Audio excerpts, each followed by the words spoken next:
You're watching the Urban Debate on Mirror Now. Thank you for joining us. Just a few hours to go before the results start to trickle in. So we're all obviously wired in and we're going to have trouble sleeping tonight, which is why we're going to have this conversation. But I'm really thrilled to tell you that all of our guests have flown in to Mumbai and they're in the studio with us. So there is time to have one conversation before the numbers begin to come in tomorrow morning. Now, we saw how the exit polls went, and the question that everybody's asking right now in your living rooms and in your offices at the water cooler is simply this. Have the exit polls told us which way it's going? Is it going to be 300 for the NDA, and can we really just go back to work tomorrow and not have to worry about it? How close or how far is it likely to be from the exit polls? And to answer that very difficult question, in the studio with me, Rajesh Sundaram, who's flown in from Delhi, Bharat Kumar Raut, Vinay Tiwari, Badsha Sen, Rajan Mahan, and of course, Anurag Chaturvedi, who's not with us right now, but he'll join us in a bit. Gentlemen, welcome to Mumbai, first of all, and thank you for being kind enough to give us time. We saw how those exit poll numbers turned out. And they were a surprise for a lot of people who were expecting perhaps the NDA to settle closer to 250, because most of the polls gave them between 280 and 300, and some well above 300. So to understand the question of how close do you expect the results to be, Vinay, I always ask you the uncomfortable questions. What was your Satta number? And were you close to the exit polls? I don't play Satta at all. I can confidently tell you that's a lie. But okay, but tell us this. We did talk about how exit polls numbers are arrived at, and a lot of people are asking now, if you have a sample size of, say, 40,000, even if you have a sample size of 4 lakh, it's still not the entire voting population. It's really very far away from the voting population. So what's the margin of error then? Well, look, there is of course a statistical margin of error which can range between 3 and 5%. But I can tell you from past elections, usually there is a tendency to do a slight overestimation of the incumbent government. That the only year when that bucked the trend was 2004, where everybody suggested the India is going to win and they ended up losing. But by and large, people tend, if you see 2009, for instance, most polls had an overestimation by about 15% of the incumbent government, which was the UPA at that point of time. But having said that, I think when you have, except for 2 polls, which are pretty much outliers in the exit poll that happened yesterday, most of the others seem to give the same direction. And I do believe that by and large, exit polls in India tend to give the right direction. I mean, in fact, some psephologists in India have done a very seminal study and a detailed one since 1977. And that if that statistics is to be believed, the success rate of exit polls in national elections is as much as 97%. Well, we must also point out that the AB Nielsen, the outlier that you were talking about, started off with 265 and then revised the number upwards for the NDA to 277. So for all practical purposes, it's fairly close to the rest right now. It is. And I think even some people are suspicious of why the numbers were getting revised. It was precisely because the last phase of polling happened that day. And obviously the first set of data comes in till 2 p.m. and then they revise it once the polling closes. So there is some revision that is to be expected. That's normal every time. But I do believe that there is a possibility that there could be a variance of 10% or so. But I think this is the general direction in which the final results are likely to be. And even with a variance of 10%, that would put the NDA at 280? That's right. Or, 275? That's not very far. It still puts them comfortably in the majority. So here's the statement, gentlemen, that the exit polls have effectively given away the results. Is that a given? Is there anyone on the panel who disagrees with that and believes that you never know? You do. Rajesh, okay. All right. Rajesh first. No, I think there could be surprises, because if you look at the numbers, there are a lot of places where we could ask a lot of questions, especially, West Bengal and UP. I think the numbers that have been given to the BJP, a lot of analysts, people who have seen things on the ground, say that it's not going to be so easy for the BJP. Yes. Orissa, again, is a place where there's a lot of numbers that have been given out. Also, a lot of questions that have been raised about Bihar. One of the surveys gave the LJP about 7 seats, where they're contesting about 6. So I would definitely think that there are quite a few surprises that we'll see when the results come out tomorrow. And some of the exit polls would have overstated some numbers by quite a bit, actually. Mr. Mahan, you disagree as well? Well, I mean, we've just had the example of what's happened in Australia. So Yes. exit polls are not necessarily always accurate. In India itself also, there have been many, many instances where exit polls have gone wrong. So while they probably reflect the fact that the NDA is likely to have a majority, but to think that they are likely to do so spectacularly as most of the exit polls are showing is kind of defying seven what exit they polls? themselves had said in all the opinion polls earlier. So here's the thing, and if based on your hypothesis, you're saying that maybe they might overstate it, they might get it wrong.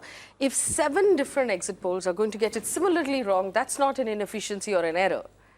That would then be done on purpose. Except that there could be one specific reason, I feel, in this particular case, which is that, most of these exit polls are actually done through people talking to the average citizen coming out. Yes. And what is happening is that this notion of a fear factor is not being factored in as much as it ought to be, because we know as journalists also in the country in the past 5 years, it's not been particularly easy for people to state the truth when that truth happens to be something that the dominant class or the ruling elite is unlikely to like. So very often my feeling is that in a remote village, in a small town, with a lot of people from very powerful upper caste standing around, I think a poor person from a backward class or caste is unlikely to really blurt out what he has voted like. So there is this whole perception that maybe many of the people are not necessarily trusting people who are asking them the question, and therefore, because out of my fear, they may not reaction be to telling that the truth. is one would have expected that to happen maybe in 1 or 2 or 3 seats, but you are talking about a swing of 60 or 70 seats. If that's the kind of fear we have on the ground, we have a very different problem. If people are that fearful. Also, I would wonder, is there a certain, I know that there will be fear factor, possibly based on caste. Could be other things also, but there cannot be a universal fear factor. For instance, let us say that North people, Korea. Yes, exactly, like North. People who, let us say, are fearful of the BJP and its supporters. But why would they fear the BJP and its supporters in a place like Telangana or Andhra Pradesh, where the BJP and its supporters are few and far between? So what I'm trying to say, or similarly, why would they fear anyone at an election where the citizen is really powerful? On that one day when you go out and vote, you feel really good about your... to go along with the fear factor. Yes. But the point is, there would be a irregular fear factor. Yes. There would Just to add to what Basha is saying, if it was fear factor, then the fear factor should actually end up overestimating Mamta, because the fear factor for her in Trinamool, the Bengal is way higher than anybody else's. They have changed the game in that sense. The fear factor could work differently in different places. In different places. Mr. Rao? Mr. Rao has a I thought. slightly differ from this argument. Is yes, there would be fear factor. People lie to the surveyors. That is also fact. But that everything is taken into account. It's factored into the final result. This factor is taken into account while doing the final analysis. So one should not be worried about लोगों ने झूठ बोला था. No, how many people say talk झूठ? There is a factor, there is a percentage, and it is not only psephology, it is psychocephalology. What they do, as soon as you come out of the polling booth, immediately you are asked, whom did you vote? Yes. And generally the psychological principle is that when you are asked this type of question, you don't lie. Immediately you say yes, and then you try to cover up. But at that moment you don't lie. So that's why I am a bit bullish about this survey. Numbers. Yeah. And particularly the Times VMR survey, I am really, I would 306, like to bet on that. He's already bet. I would like to put my money on this figure. Okay. We give Vinay 5 minutes to decide whether he takes Satta or not. This is what I was just saying that, specifically, the one state that's critical, as we all know, to the formation of the government is Uttar Pradesh. And we do know that this concept of a fear factor that I was talking about, this caste division, the frictions, the tensions that prevail. And also, very often the past, if it's any indication, does reflect that exit polls and various pollsters are unable to catch the pulse when it comes to a grand alliance kind of a situation. Let me give you two specific examples. In Bihar, most of the polls actually rated that the BJP is going to get a pretty, a much higher number than what they eventually scored. Because they couldn't factor in how the Nitish and Lalu and Congress alliance, Mahagathbandhan that happened there, would work. Similarly, the reverse. In Uttar Pradesh, they actually scored the BJP a lot less than what they eventually got because they couldn't understand how the whole dynamics of SP and BSP being away from each other, how would that play out? Therefore, now this time, if you look at the UP exit poll estimates, yes, it does suggest, there are polls that are saying that the BJP is doing excellently and is likely to get over 62 or 60 out. And there are others which are suggesting that the BJP may well be down to even 28 and 30. So clearly something is something happening yes. which the exit polls are not necessarily capturing very accurately. So the states actually, the people talked about or found surprising, let's put it that way, in the exit polls was Uttar Pradesh, obviously, Bengal, West Bengal, where the BJP looks like it's not just making inroads, but it's cracking into that entire surface. Karnataka, which looked a lot stronger for the BJP than was expected. Odisha, again, where it looks like it's done more than just make inroads. Maharashtra, again, which was, one was not expecting. Initially, the reporters who came back from the field at least didn't tell us they were expecting the Shiv Sena to do so well, at least as per the exit polls. And Andhra Pradesh, where it looks like Jagan Mohan Reddy is also making ground. I just want to bring in Anurag Chaturvedi, who's on, who joins us as well. Anurag ji, here was an interesting story I heard in Mumbai. There were people who went in looking for the Congress, but it was not there because the NCP happened to be contesting from that particular seat. That is Northeast Mumbai. Yeah, Northeast Mumbai. And then they basically went and pressed the next recognizable button, which is the Kamal. The truth is that people know the BJP. It is a familiar sign at this point. It has found its way and its message into everybody's, whether or not you're even actively aware or you're politically aware, the BJP, its message and Mr. Modi has found their way to every single individual into this country. He's in the sort of, let's call it, the public conscience of this country. Do you think that made a difference? Anuragji, did you find any of the exit polls for Maharashtra or any of the other states surprising?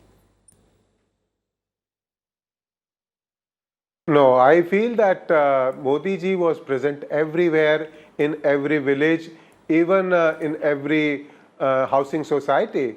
So, as you said, the ghadi, the NCP symbol and the hand was a problematic, but for Kamal was everywhere.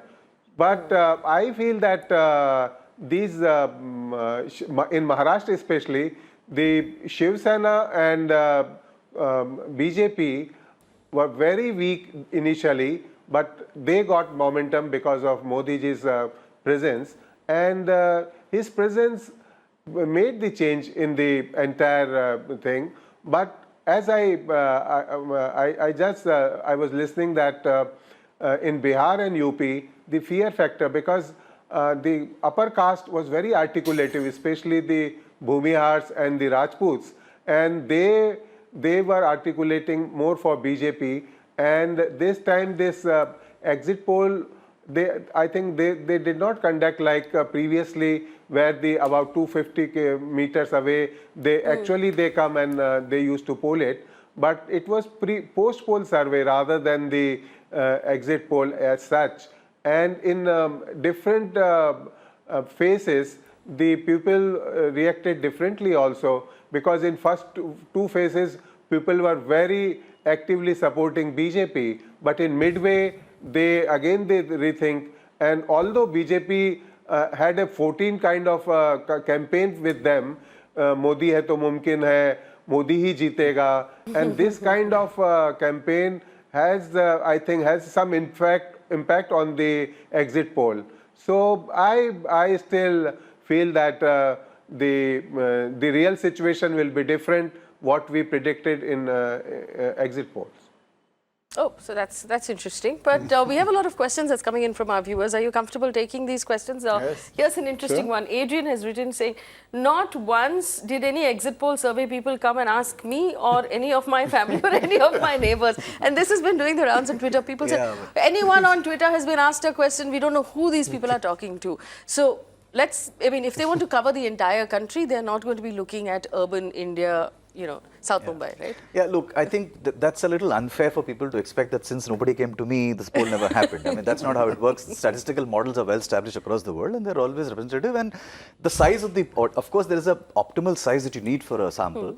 But it's not as if you have to poll 10 crore people to get to know how a country is voting. I mean, that doesn't happen anywhere in the world. And it's not even possible to poll it's not 10 even crore possible, people. and that's not even scientific. That is not necessary. It's not necessary Yes. also. It's not required. I think, but I do have one crib, and I think for every viewer who's thinking, there is one particular crib which I think the Indian pollsters must learn to correct, which is this. There is a lack of transparency on the methodology, and it is inconsistent with different pollsters. I think the pollsters need to be transparent about the methodology they've used. For instance, there are a lot of pollsters this time who've actually polled specific seats. Yes. In fact, some have gone and polled all 543 seats. Yes. You need to be transparent about that because that's a risky thing to do. You can't Why is it possibly risky? give a seat-by-seat analysis of who's going to win and lose. Yes. I mean, Why that's a is very it risky risky? thing to do. Because clearly, if you want to check the mood of a seat, the sample has to be representative of that seat. Yes. That takes the sample base to just another level, which was not the case. I mean, the biggest sample survey that has happened this time has an average of 1,200 per constituency. In a constituency which will have about 10 to 12 So lakh to voters. go that's down not to telling us who's going to win Amethi or Trivandrum or It's very risky. it's shouldn't we shouldn't be it- doing that, and you either wouldn't that even take those Constituency-wise results. survey is In very, fact, very dangerous. Also. in fact, Vinay, if I'm not wrong, some of them have withdrawn their. one One is is withdrawn. one It's, is yes, But they withdrew it because they were getting hammered from those who were being shown as losing. that's right. That of course, that's a risk you run. Pranay Roy has written a book on India votes. Yes. I think a decade ago. Yes. And there he has spelled out the grammar and methodology of having opinion polls like this and exit polls like this, in which he has absolutely explained how it is done. And I found, that time I was a student of politics, I found it very, very interesting and logical too. Yes. If it happens like that even now. Well, we have another question from Akhilesh who says, what makes you think that the SP-BSP alliance failed in Uttar Pradesh? That would, I mean, first hypothesis that it failed. Yes. Which Secondly, Akhilesh is why? this? Which Akhilesh? Akhilesh Paswa. So I It's was, possible. Anyone wants to answer the question? yes. Yes? Okay. Look, Sure. if, and this is an if because we don't know the final number, but if it has failed indeed, it's the age-old thing we've discussed in each phase. Yes. I think what people are missing in this election, and that's a big change from any other election, which is this, that there is a new kind of polarization that has happened in this country. That polarization is happening on the name of Mr. Narendra Modi. Yes. With Mr. Narendra Modi, there is no middle emotion. You either love him or you hate him. I've never seen somebody who's a fence-sitter insofar as liking or disliking him. You have to either be completely in love with him or not like him at all. This polarization is a new phenomenon, and I think a lot of us are perhaps judging elections from a traditional polarization point of view of either religion or caste. Yes. In some cases, that may have overridden the caste and religious, at least the caste one, not so much the religion one, because I can't expect the minorities to be voting for him. But surely the caste compulsions have perhaps gotten overridden a little bit. You know, there was Ruchit Sharma who was in the studio who said that the Congress, the BJP, if they win Uttar Pradesh, if they sweep Uttar Pradesh, should send a thank you note to Priyanka Gandhi. Oh, yes. So the SP-BSP perhaps should send a no thank you note to Priyanka Gandhi. That might be one of the reasons why they're not going to do well, Mr. Mann. Yeah, I was just about to actually bring you to that. I second Vinay's opinion. I think this whole election, in many ways, Mr. Modi has very successfully converted it into a kind of a presidential form of, election. So he's virtually the candidate on each of the In seats. every constituency, Yes, and the nationalism narrative, that muscular nationalism that he stands for, has been perhaps the winning trump card. But much more than that, in some cases, is the fact that, for instance, in UP, the Congress didn't have an alliance. And if they are going to, to bring my own home state into this discussion, if in Rajasthan the Congress actually does as poorly as they're predicted by the exit polls, I think they will regret the alliance that they didn't stitch up with Mayawati, specifically in eastern Rajasthan, where the nationalism resonance, the nationalism narrative didn't have as much a resonance as, say, in western Rajasthan, which are the border districts of the state. But in those areas, it's the caste factors that mattered most. And there on the, many of those districts are actually bordering Uttar Pradesh, and Mayawati's influence is much stronger. So if tomorrow, if the results pan out as they are being predicted by the exit polls for Rajasthan, then I think the Congress will live to regret not having this alliance with Mayawati in Rajasthan, in Madhya Pradesh, and many other states. Rajesh, that's also true for West Bengal, and it's true for the South. I heard that Chandrababu Naidu actually, on a phone call with one of the other opposition members, complained about the fact, why is Rahul Gandhi campaigning in Andhra Pradesh? He's hurting me more than hurting anyone else. So they were, the fact that, and there was this one interesting argument saying, why did he go to Kerala and hurt the left when he could have gone to Karnataka, where it is a Congress-BJP fight, and he could have helped his party instead. He campaigned in Kerala instead of campaigning in Karnataka. He campaigned in Andhra Pradesh instead of, going where the fight actually needed him. So has the Congress also hurt itself and hurt other members of the opposition in the South?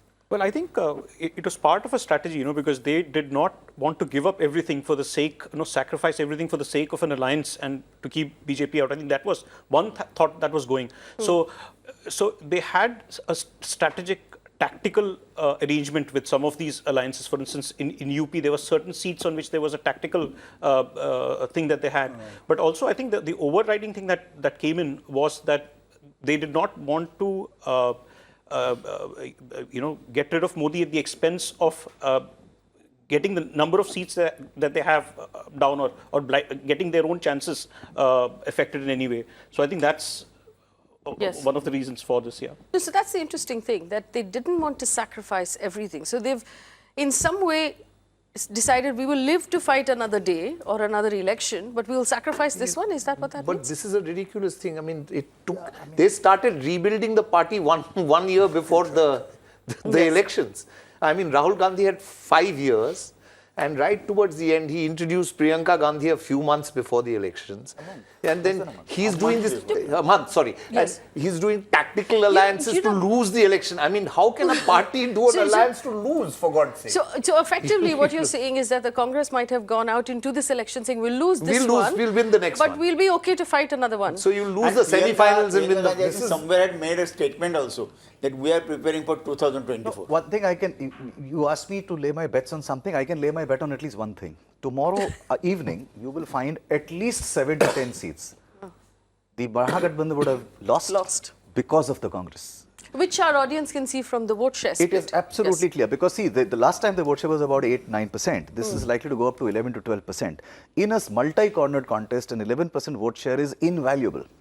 And that can actually effectively damage a lot of the seats. I mean, there are at least 9 seats by the last count where they've put up very strong candidates who will certainly eat into their votes. I mean, it's a pea-brain strategy as much as saying. I mean, what rebuilding are you going to do if you come back with only 2 seats? Yes. You need to be there to have you need to be alive to fight another day. Be alive. There's another place where they've done this, and that's Delhi. Because when the Congress and the Aam Aadmi Party did not manage any sort of alliance and understanding, it was generally said that road opening party for the BJP for all 7 seats.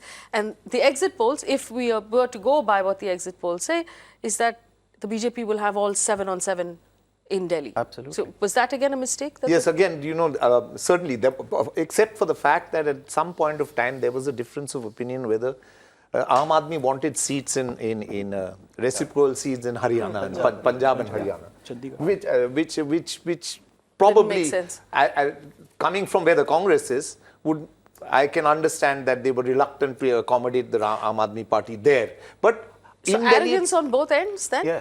Well, you see, the point is in Punjab, for instance, the Congress is one of the few places where the Congress did very well in the assembly elections, and even the exit polls are showing that it's likely to do better perform better. So here's the question. What is the future of the Aam Aadmi Party if they lose all 7 seats tomorrow?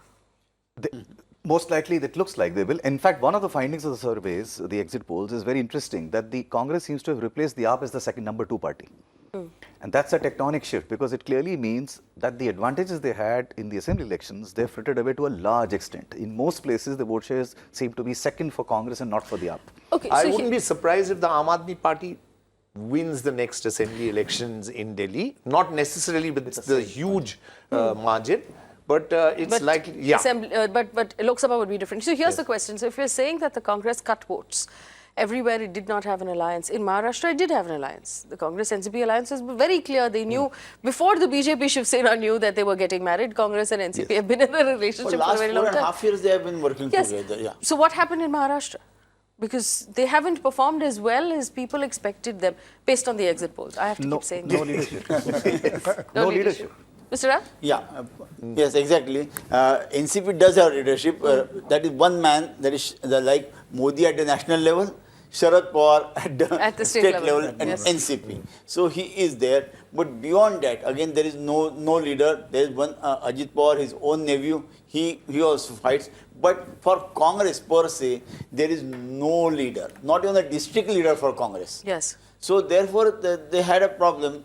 And since and Congress is supposed to be the bigger brother in this alliance, if they have a problem, then it's definitely that percolated to the entire... There was also some unhappiness about the fact that Rahul Gandhi didn't come to campaign in Mumbai at a time when the Prime Minister was really, increasing the octane on his campaign. The Congress sort of top leaders or top campaign people were just missing from Maharashtra. think this was obvious. And perhaps Rahul Gandhi must have thought it is a wastage of time and energy. Chose to lose. Yeah, no, because Congress for some time, for last 10-15 years, has left Mumbai city for option. Huh. It is not concentrating, it is not hoping, it is not optimistic at all about Mumbai constituencies. That has been given to Sena BJP. So why should Rahul Gandhi have tried this? Okay, so were you expecting the Sena to do as well as the polls suggest that it will do in double digits in Maharashtra? Yeah, when initially I was on this platform, I had said that I'll be happy if she was comes in the double digit. I believe you said you'd be surprised. So, okay, happily surprised. Pleasantly surprised. Happily surprised. Now I think that it will cross the 2 digit. But still, I'm not very sure, but it will cross. Okay, but that's why, though I'm generally happy and I endorse the exit poll all over India, in Maharashtra, I have, when we go constituency-wise, I don't know constituency-wise how seriously one should take the constituency-wise result. But when for other channels, when I saw them, yes. then I'm really surprised, curious how this happened. In fact, I have a question for Anurag Chaturvedi. Anuragji, we understand, our reporter tells us that Sharad Pawar is in Delhi tomorrow. He's not in Baramati, he's not in Pune, he's not in Mumbai, he's in Delhi. Why do you think that is? Pawar must have something cooking for him, and I still feel that opposition parties and the UPA leaders are very optimistic. They feel that things are with them, and they can do something magical thing may happen tomorrow morning. It will take magic. And Pawar, Naidu, and these are not fairy tales. And even Mayawati ji just told someone that informally that she is very keen to become Prime Minister of India with anybody's support. So they are, and they all are serious players. They are not non-serious players. So I still feel that if UP and Bihar and West Bengal go according to their calculations, things will be different tomorrow morning. And even Maharashtra, as Bharat Kumar ji was telling us that things in beginning, he has some reservation about Shiv Sena. So I still feel in Mumbai also, the way Urmila Matondkar, the very novice actress, the way she had campaigned, that is a marvelous thing. And even the Milind Devda being supported by Mukesh Ambani. And so Bombay still have some, they have still ground. And I think Pawar is not a is a seasoned politician, and they all are thinking that something is going to be different what we are discussing. But I spoke to some people in Mumbai and corporate people. They are saying that NDA is going to cross 350 or 400. So both are very different kind of narratives they have. And let us see what happens tomorrow morning. Well, it's interesting that Anurag ji said the opposition might be cooking something. With what ingredients? Because unless they believe that the exit polls were completely in the opposite direction, they're all camped in Delhi right now. Is this a Hail Mary, hoping to God that some miracle comes? Well, I think they perhaps are only hoping for a miracle. I'm not too sure how serious this is. Also, I think he's right. In Pawar's case, you never know which side the cookie will crumble. You're never really sure of it. And remember, there is an assembly election coming up just about 6 months from now. So he's cooking, we just don't know in which kitchen. In which kitchen, exactly. But why talk only about Pawar? I would say that most of the regional leaders, most of the regional, like Chandra Babu, like KCR, I don't know whether Mamta would go there, but many of these leaders would be assembling in Delhi. So they're all tomorrow. waiting for the opportunity that the BJP or the NDA might fall short. Yes, And then that could be my seats will come in handy at that point. Hope. Right. Ahead of the results, a lot of curious things happen. Curious thing number one that happened, the disproportionate assets case against Mulayam has been withdrawn. Yes. Curious case number two, certain defamation suits have also been withdrawn. Yes. So, that was interesting. So, Anil Ambani has withdrawn his defamation suit.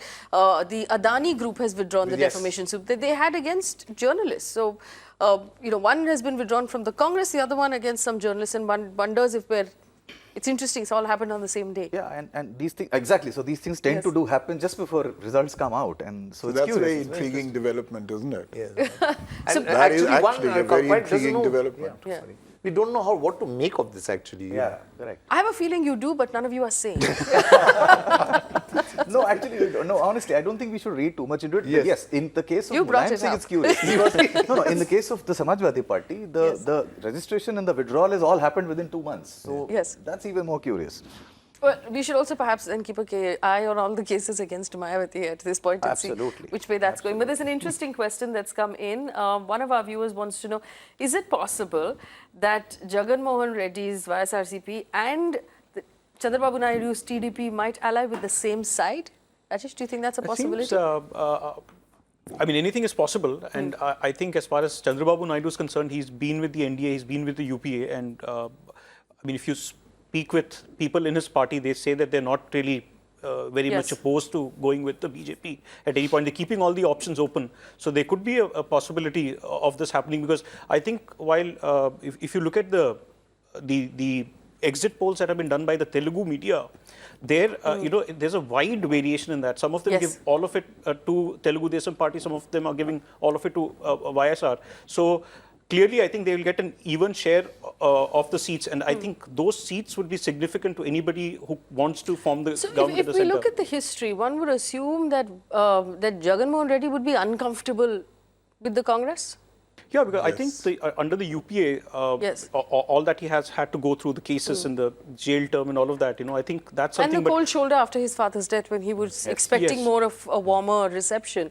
That, I'm assuming, still smarts on some level emotionally. Yeah, he's to gone be public to uncomfortable. say that he was humiliated when he tried to meet Sonia But Gandhi. he said that he'll go with any party or alliance which gives a He's special also that as status well. to Yes. Andhra Pradesh. So he's keeping all his options open as well, because Which is also, we had a representative of the TDP on this show who said that, we have no problem with either BJP or Congress. Whoever, is willing to give us a good package for Andhra Pradesh, we're willing I still believe he's just saying so to raise his price. There's no other reason. I think he's just throwing this around just to tell the other side that, listen, don't take me for granted. But is it safe to assume at this point that, and if we look at the numbers again, if we go back to the exit poll, even if you set aside the NDA and add everybody else, whether or not they've been having conversations, they still don't have enough. No. So at this point, any sort of opposition, sort of attempt is completely in vain, Mr. Rao. Should they be mentally preparing for literally being in opposition? No, if NDA crosses that magic figure, then what you say is absolutely right. But if they fall short, then there is always hope against hope. So the magic figure is 272, right? And Yeah, 272, yeah. Slight disagreement on how much they fall short. much Because you will can't they fall expect short? 100% consolidation on the other side. There'll be some parties who will break away for Because advantages. all the overall figures are giving NDA more than 300. Yeah. So they're comfortably- fall short yeah, would be. yeah. So it would be a big setback for the exit poll And like we were industry. talking about the last time, as soon as they cross 250, 260, gravity will work, and the smaller guys will just get drawn to, to the winning or So the you mean largest to say one. it's a foregone conclusion That's now? my question. Is it a foregone conclusion? Does it make sense to come in at 6 o'clock tomorrow morning? I think we should just keep this question in the back of our minds as we see the results come. That's The great thing about exactly. counting days is that there are stories within stories. So Yes. even if the result may be, or for some people maybe for, I think there are lots of stories within stories that make it very exciting. You'll have scenarios and situations which will just make it terribly exciting. I think that's perhaps one way of looking at tomorrow, not just exit Here's a brilliant question.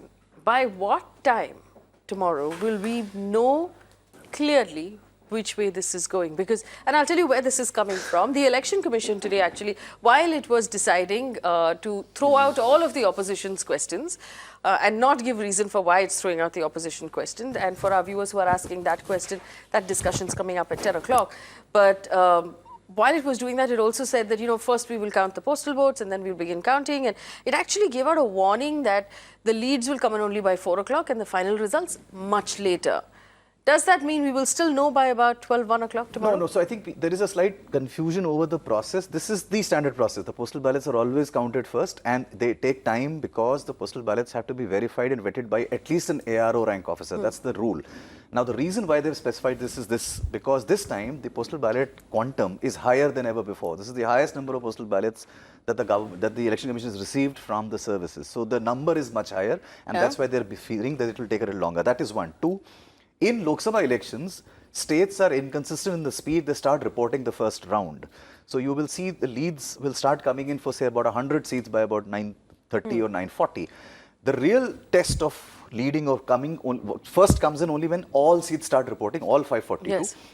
And the second caveat there is that you also then need to keep a close eye on how close those leads are, because that changes the game fairly quickly in EVMs. And we must remind our viewers, if any of you would, that the leads could turn any way. Absolutely. Because it's not a race that one is running ahead of the other. It's about which boxes you're counting And first. one other thing that people have to keep in mind this time, the final declaration of result, when the RO signs the certificate and gives it to the candidate, will happen much later because of the 5 VVPAT rule, because that will drag it till about 9:30, 10 in the evening, much like it happened in Madhya Pradesh last time. Yes. The actual announcement of results of any constituency, barring a few, would go to the midnight. That would happen. But by that time, decisive trends would have come. That's Yes. right. So we can talk. So depending on, so let's assume, and I'll give you hypotheticals, let's assume that it is a very wide margin between the largest party, which is the BJP and its allies, and everybody else. In that case, will we know for sure by, say, about 12 o'clock or 1 o'clock in the afternoon? I would peg it to 2 o'clock. 2 o'clock. You mean to say 2 o'clock the picture would be clear? Yes. Yes. So 2 o'clock. So I think there's a general consensus at 2 Somewhere o'clock. in the afternoon, we're going to have So a by clear- about 2 or 3 o'clock in the afternoon, you'll know for sure clearly which way this is headed. But the final number, the final results would perhaps take past midnight. Here's another question. If the NDA gets more than 300, will the opposition again be as weak as they were in the last 5 years? Are they weaker? Mr. Mann, you want to answer that question? Yeah. You never know. They could actually end up being weaker because the parties might fragment and the parties might break up. I mean, these are all hypothetical situations, but once people realize that there's going to be another 5 years of a very strong NDA leadership led government, then chances of many sort of, moving away from a sinking ship could well arise, in which case parties that have probably got 15 seats, 20 seats could actually see a lot of MPs also deserting them. So, I mean, that is a whole different ball game. You never know. And why I feel that this could happen is because far too often these days we are finding that most parties are just personality driven.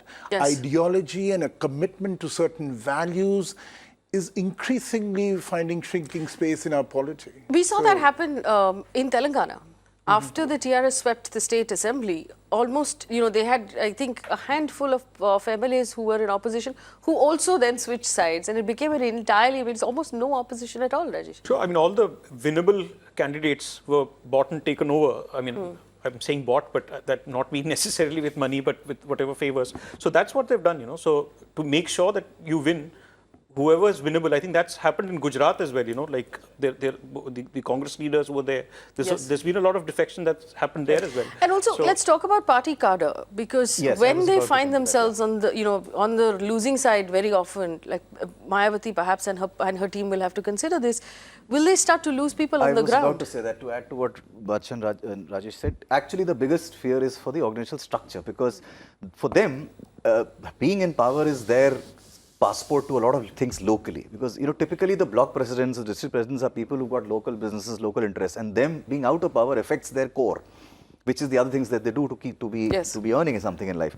And being out of power, that's why if you see, the left has moved over to the right in Bengal for that reason, because being out of power means they have no real future left.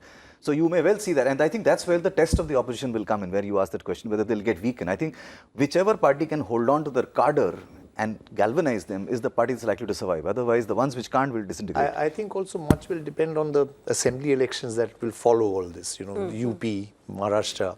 I mean, those, whether they like it or not, whether they've given up or not, they will have to fight. And they'll have to fight an even stronger opponent called the BJP and the Shiv Sena in Maharashtra. So I think there will be, in a sense, a movement from bottom upwards for these leaders to unite and stay. I mean, for instance, it will be difficult now for Mayawati and Akhilesh to actually split up if they want to if they have their eye on Lucknow, in the short term. So this defeat will bring them together. Yeah, could, yes. Yeah, otherwise they've had it. Then he'll be obliterated. So here's a question, Mr. Rao. We were just talking about how this is now a personality, or this was a personality-driven election, where Mr. Modi's personality perhaps transcended even all of, not just the cabinet ministers and everybody else who was campaigning, but every single candidate in every single constituency. People were very clear. People we spoke to said, you know what, we want this individual to be, I want this individual to be my prime minister. I want Narendra Modi to be my prime minister for another 5 years. That was a sole consideration. I want him to be representing India on the global stage. I want him to be the one who speaks for us. It was a clear decision. Is this how elections are going to be henceforth? And will the parties that don't have strong personalities need to relook at their systems? For a time being, yes. But I don't think necessarily it will last long. Okay. Because now we have Modi, a towering personality, or before that we had Indira Gandhi, another towering personality. But in between, a period came when there was no such personality. When VP Singh was the Prime Minister and Chandrasekhar was the Prime Minister, we didn't have this type of personality. Nor in the ruling side, not in the opposition either. So at that moment, again, local leaders and candidates, they take the prime seat. Here, what happens, it is nothing else but Modi. Yes. Okay, so I do want to ask you this, and we have to ask this question, although we don't have the results yet. There was, we've had conversations, and we must take onus of it. We had conversations where we believed the local parties would now emerge, where we said there isn't a Modi wave, perhaps, where we expected the UPA to perform better than the exit polls is giving it, any sort of, has the media entirely, and the magazines also, and the newspapers also sort of echoed this sentiment. Did the media get it wrong, Vinay? Did we fail to read the ground correctly? Probably yes, to some extent. If what has happened or in the exit polls is what comes out right tomorrow, I think we need to, even the journalists and the media needs to relook at the way they are trying to assess India. Look, I'm sorry to say this, but I'm a huge critic of journalists per se. And I think, one, because journalists tend to, live in an echo chamber. Two, I think they tend to have a bit of a bubble around them. And I do believe that there is now an increasing disparity in the sense of what Bharat is and what journalists who sometimes live and interact in India is. They're two different worlds. There is no similarity between them. I also believe that a lot of journalists perhaps would be misreading the verdict if it happens the way it has come out, because of looking at the results or the electioneering from a very traditional point of view. There is a new aspect that has come into Indian politics, and it has slightly changed the rules of the game. And I think we failed to read those rules of the game is the lesson for the media as well. Right. Mr. Wan, do you think we got it wrong? I think mainstream media, if it is kind of getting it wrong in the sense that they didn't predict the large numbers that the NDA might end up with, perhaps needs to also look at a little more closely how social media is impacting especially rural India. Bharat and India divide very often actually used to be very, very great. But now increasingly with so much of WhatsApp forwarding and so much of, so some of the divisive campaigns that we saw in urban centers, and we were hoping that perhaps in rural areas, people would not fall for that kind of divisive propaganda, is something that now seems to have gone out of the window, and social media is playing its own role, and very often perhaps mainstream media is unable to catch that. All right, so Mr. Bharat Kumar Rath has taken a bet at 306. Does anybody want to see that? 5 to 310. 305 to 310. Yeah. Anyone else? Anyone else wants to guess a number? No bets.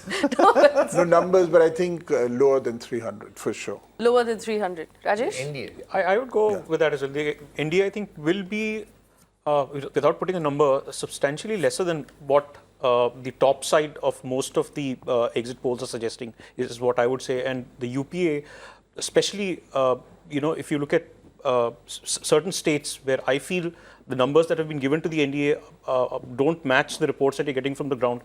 If you take that into account, the UPA's numbers could be higher, Much higher than the higher end of what the exit polls are saying. Also, the regional parties would do much better. Like a whole lot of the regional parties have been written off entirely, but they've got a substantial base there, and people who have their ears to the ground feel. I've come back with a completely different view of how the regional parties will do. Quick, Anurag Chaturvedi, do you want to put out a number for the NDA? NDA, I still feel that they are going to be near 260 or 270, and they will need some support from outside. Otherwise, the other picture maybe then they may cross 350 and more than that. So this is going to be oscillate between these two numbers. That's a very varied the range. I can't accept, There won't unfortunately. be anything. No, but I think Faye, in one sense, I think he's indicating something, which is that if indeed it is a Narendra Modi-led election entirely, then, as we were saying, in all the 500 odd seats, it's Mr. Modi who's a candidate. And if people are voting essentially and mainly because of their liking or disliking for Modi, then if the BJP is winning, they could well win. Yes. I, for one, would also, what he's saying is right. Particularly, I'd like to know, look at the Modi's impact on West Bengal and Odisha. If it is according to what the polls are saying, then yes, then I would go along the right at the top. Yes. On the other hand, it could be less than that, because we can't write off two regional figures. Yes. Narendra Modi is in their smaller fashion, Mamta and Naveen. Mamta and Naveen are not Congress. They've been the strong figures in their own regions, just as Modi has been in the north. So we can't write them off. And secondly, we don't know what's going to happen to either Chandrababu Naidu, what's happening in Andhra. Yes. And the South. Vinay, are you tempted now? Because now people are giving us a range of plus or minus 100 seats. But for instance, Tamil Nadu is another strange thing. Regional party versus regional party. Yes. And not just that, 7-8 seats to the BJP in some polls. in some seats. All right, we have run out of time, but for those of you who will be watching the election tomorrow starting 6 a.m., we're going to be right here with the same panel, and it's going to sound largely the same. There will be no shouting, there's no theatrics, there's no, shocking graphics that are going to come out of the screen onto you. We're simply going to look at the numbers and we're going to analyze them. We'll also take questions from you through the day. So we'll be back here at 6 a.m. tomorrow morning. I hope you will join us as well. Good night and thanks for watching.